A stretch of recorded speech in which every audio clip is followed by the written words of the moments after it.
রয়েছে সকলে আমরা ইসলামের পক্ষে থাকবো, কি বলেন ঠিক কিনা? ইসলামের পক্ষে থেকে এই ত্রিশালটাকে আদর্শ ত্রিশাল হিসাবে আমরা গড়ব, কি বলেন ঠিক কিনা?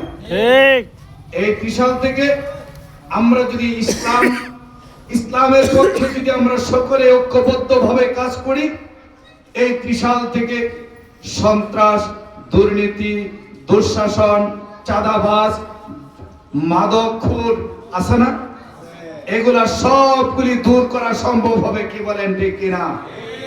এই জন্য আসুন আমরা সকলে ঐক্যবদ্ধভাবে এই ত্রিশাল জমিন থেকে সবগুলি আমরা দূর করে দিয়ে একটা মডেল ত্রিশাল হিসাবে আল্লাহ রাসূলের আদর্শ নগরীতে পরিণত করি আমরা, কি বলেন ঠিক কিনা? আমরা কি করতে চাই? আমরা শুধু ইসলামের পক্ষে রইলাম, আমাদের মা, বোন, স্ত্রী যারা রয়েছে তাদের কি ইসলামের পক্ষে থাকার দরকার আছে না নাই? আরো জোরে বলেন, আছে না নাই? তাহলে তাদেরকে বলতে হবে না আমি জাহান্নামের আগুন থেকে বাঁচলাম, আমার স্ত্রী, ভাই, বোন এদেরকে বাঁচাতে হবে না, কি বলেন? এই জন্য আমরা নিজেরাও ইসলামের পক্ষে থাকবো, আমাদের পরিবার পরিজন, স্ত্রী, ছেলে মেয়ে যারা আছে তাদেরকে ইসলামের পক্ষে দাওয়াত দিব, যেন উভয় একসাথে মিলে আমরা জান্নাতে যেতে পারি। সকলে বলেন আমিন। আমি জান্নাতে গেলাম, আমার স্ত্রী জান্নাতে গেল না, কিন্তু হলো না।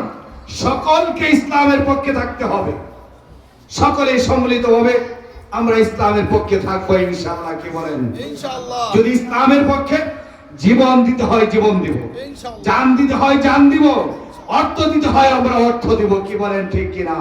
তারপরেও আমরা ইসলামের বিজয় আমরা চাই, ইসলামের সরকার আমরা চাই, কি বলেন ঠিক কিনা?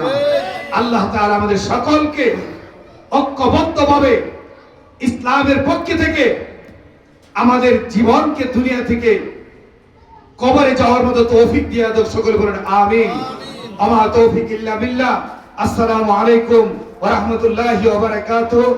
আমারও আপনাদেরকে জানাই ত্রিশাল উপজেলা শাখা ইসলামী আন্দোলন বাংলাদেশ হাত পাকার পক্ষ থেকে অসংখ্য ধন্যবাদ সকলকে।